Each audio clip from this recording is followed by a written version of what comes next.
Hello दोस्तों, स्वागत है आप सभी का वैल्यू इन्वेस्टर यूट्यूब चैनल के ऊपर। बात करेंगे इस वीडियो में बीएससी लिमिटेड के ऊपर।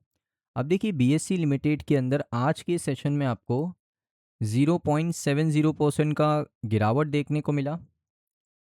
उसके अलावा अगर आप देखोगे पिछले 5 दिनों के अंदर 7.61% की आपको गिरावट यहाँ पर देखने को मिली। एक बड़ी गिरावट है। एक हफ्ते के सेशन में इतना बड़ा शेयर 7-8% क्रैश कर चुका है। अब इसके पीछे रीज़न क्या था? इसके पीछे रीज़न था दोस्तों, आप सभी को पता है, जेफरी ने डाउनग्रेड किया था। अगर आप देखोगे, जेफरी ने इसको डाउनग्रेड किया था, बीएससी को, to underperform from hold to cut. यानी पहले यहाँ पर जेफरीस ने इसको रेटिंग दिया था कि आप लोग इसको होल्ड कर सकते हो। अभी कहा कि इसको कट कर दो, निकाल दो ये शेयर को, और इसके टारगेट प्राइस को रिड्यूस कर दिया, कम कर दिया है। पहले टारगेट प्राइस दिया था 3520 रुपये का, अभी दिया है 2940 रुपये का। लगभग 600 रुपया कट किया है। 600 रुपीज़ लगभग यहाँ पर कट कर दिया है टारगेट प्राइस में से। तो इतना बड़ा जब कट होता है ना, तो और इतने बड़े ब्रोकरेज फर्म की तरफ से जब रिपोर्ट्स आई तो शेयर क्रैश किया। अब दोस्तों सेकंड ब्रोकर आ गया नवूमा। नवूमा ने क्या किया? नवूमा ने इसको डाउनग्रेड किया, स्टॉक को होल्ड फ्रॉम यहाँ पर था बाय से, आप देख सकते हो। डाउनग्रेड कहाँ से किया? बाय। पहले बाय का रेटिंग दिया था, अब बाय से नवूमा आ चुका है होल्ड पे, होल्ड पर आ चुका है। टारगेट प्राइस को कट कर दिया। पहले टारगेट प्राइस दिया था 4090 जाएगा, अभी कह रहा है 3240। तो यहाँ पर नवूमा ने भी क्या किया? जो टारगेट प्राइस है उसको ट्रिम कर दिया। तो इसी रीजंस की वजह से यहाँ पर जो बीएससी लिमिटेड का शेयर है वो आपको लगातार गिरता हुआ देखने को मिल रहा है। अब दोस्तों हम लोग क्या करेंगे? इसके फंडामेंटल को देखते हैं, इसके फाइनेंशियल को देखते हैं, इसके टेक्निकल एनालिसिस करते हैं और देखते हैं क्या सच में कितना गिरावट हो सकता है, कहाँ तक गिरावट हो सकती है बीएससी लिमिटेड में, वो जानने की कोशिश करते हैं। सबसे पहले वैल्यूएशन देख लेते हैं। तो स्टॉक का वैल्यूएशन है 47.6 का, पी रेशो है 47.6 का। कंपनी का डेट टू इक्विटी रेशो तो कुछ नहीं है। कंपनी का रिटर्न ऑन इक्विटी 46% का, अच्छी बात है।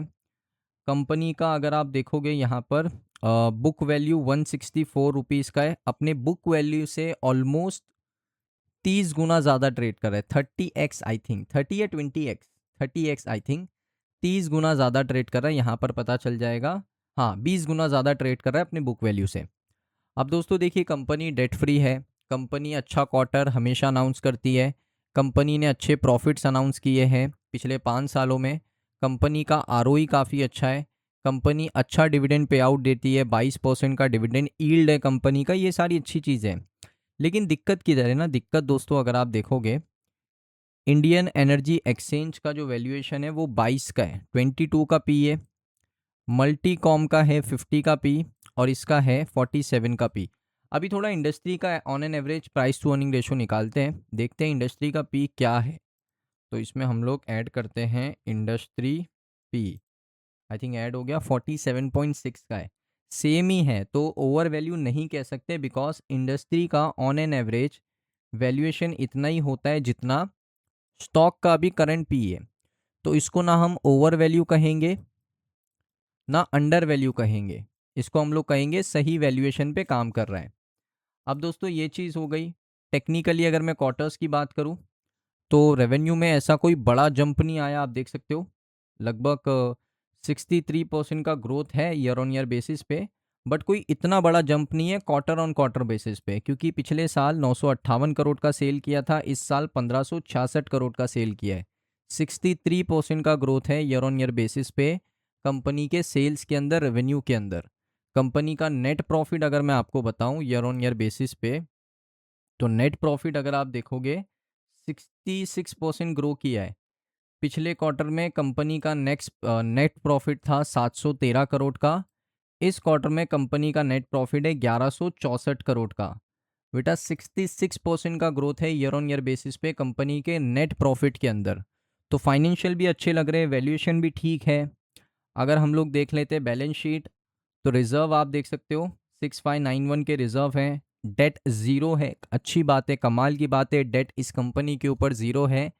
और अगर मैं दिखाऊं आपको एसेट, कंपनी के पास 13,500 करोड़ के आसपास के एसेट हैं। तो देखिए फंडामेंटल मैंने देखे, ठीक लगे, अच्छे लगे। फाइनेंशियल मुझे अच्छे लगे, स्पेशली क्वार्टर वन का रिजल्ट। और मुझे यहाँ पर बस दिक्कत क्या है ना, बस दिक्कत ये है कि अब कितना ग्रो कर सकता है, क्योंकि जब इतना डाउनग्रेड कर दिया है, अब टेक्निकली सेटअप बनाते हैं। अब देखिए बीएससी लिमिटेड का वीकली चार्ट है, बड़े टाइम फ्रेम के ऊपर मैं बात करता हूँ, छोटे टाइम फ्रेम के ऊपर मैं बात ही नहीं करता हूँ। छोटे टाइम फ्रेम के ऊपर हमेशा आप लोग फंसोगे। तो हमेशा जब चार्ट को एनालिसिस करना है for a long term basis, तो वीकली चार्ट्स पे करो, मंथली चार्ट्स पे करो, या वन डे टाइम फ्रेम पे करो, उससे नीचे मत जाओ। 15 मिनट, 5 मिनट, 1 घंटा, 4 घंटा, इस पे एनालिसिस मत करो। करना है तो बड़े टाइम फ्रेम पर करो, वीकली, मंथली या डे टाइम फ्रेम पे करो। अब वीकली चार्ट टाइम फ्रेम के ऊपर मैंने वीकली टाइम फ्रेम के ऊपर मैंने यहाँ पर एक अपना लेवल निकाल लिया है, जिसको मैं कहता हूँ ऑर्डर ब्लॉक। मेरे लिए तो बड़ा अच्छा काम करता है, आपके लिए काम करेगा, अच्छी बात है। ऑर्डर ब्लॉक फाइंड कैसे करना है? जब कोई इम्पल्सिव मूव आए मार्केट में, जैसे यहाँ पर एक इम्पल्सिव कैंडल बनी है, उससे पहले की कैंडल जो है, इसको कहते हैं ऑर्डर ब्लॉक, और इसको कहते हैं fair value gap. Fair value gap भी बता देता हूँ, ये देखिए, ये है आपका एक फेयर वैल्यू गैप। इसको हम लोग एफ कहेंगे। इसके कलर को मैं चेंज करके ग्रीन कर देता हूँ। ये मेरे लिए एक एफ है, फेयर वैल्यू गैप। अब इसमें क्या होता है ना, फेयर वैल्यू गैप और ऑर्डर ब्लॉक हमेशा काम साथ में नहीं करते। अब इसमें क्या हो सकता है, सिनेरियो नंबर 1 बता देता हूँ। 2 सिनेरियो निकलेंगे। सबसे पहले सिनेरियो नंबर 1। सिनेरियो नंबर 1 ऐसा होगा कि प्राइस आएगा, इसको टैप करेगा और ऊपर चला जाएगा। ये पहला सिनेरियो हो गया।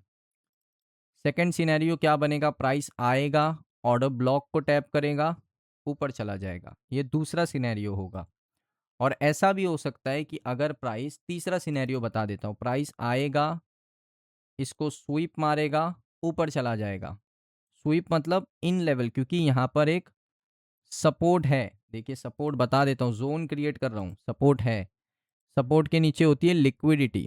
ये हम लोग क्या करेंगे, एज अ सपोर्ट इसको मार्क कर लेंगे। इसके कलर को हम लोग थोड़ा चेंज कर सकते हैं, इसको रेड कर देते हैं। तो देख सकते हो एक सपोर्ट है।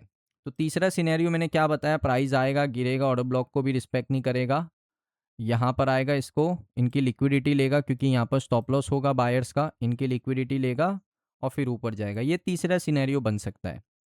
तो इस तरीके से 3 सिनेरियो मैंने आपको बता दिए। इन 3 के अलावा कुछ नहीं होने वाला, बस सिंपल है। अब दोस्तों आपको क्या करना है, वेट करना है कि भाई यहाँ पर कुछ ऐसा है, टैप करे और एक प्रीवियस हाई को उड़ा दे, प्रीवियस हाई को ब्रेक कर दे, तो एक यहाँ से एंट्री बन सकती है। इस पर आए, प्रीवियस हाई को उड़ा दे, यहाँ पर एंट्री बन सकती है। स्वीप करे, प्रीवियस हाई को उड़ा दे, यहाँ पर एंट्री बन सकती। कन्फर्मेशन आप अपना जो भी रखते हो वो आप रख सकते हो एंटर करने के लिए। और एक और चीज़, रिट्रेसमेंट भी निकाल लेता हूँ आपके लिए। इतना किया है तो रिट्रेसमेंट भी निकाल लेते हैं। तो यहाँ से एक मूव आया है, यहाँ तक आया था, ये रेड वाले को नहीं लेना है, यहाँ तक आया था, गोल्डन जोन पे बैठा है, 50% रिट्रेस कर चुका है। ज़्यादा चांस है कि एफ टैप करके ही चले जाएगा ऊपर। मैक्सिमम चांस है कि फेयर वैल्यू गैप को रिस्पेक्ट करेगा और ऊपर चला जाएगा। बहुत ज़्यादा चांस है, 60% का जोन है, इसको बोलते हैं गोल्डन जोन। ये गोल्डन जोन है। कोई चीज़ की 100% गारंटी नहीं होती, मोस्ट ऑफ द टाइम काम करता है 60% रिट्रेसमेंट। तो गोल्डन जोन पे आने ही वाला है, तो चांस ज़्यादा है, प्रोबेबिलिटी ज़्यादा है कि यहाँ पर आएगा, ऐसा टच करके ऊपर जा सकता है।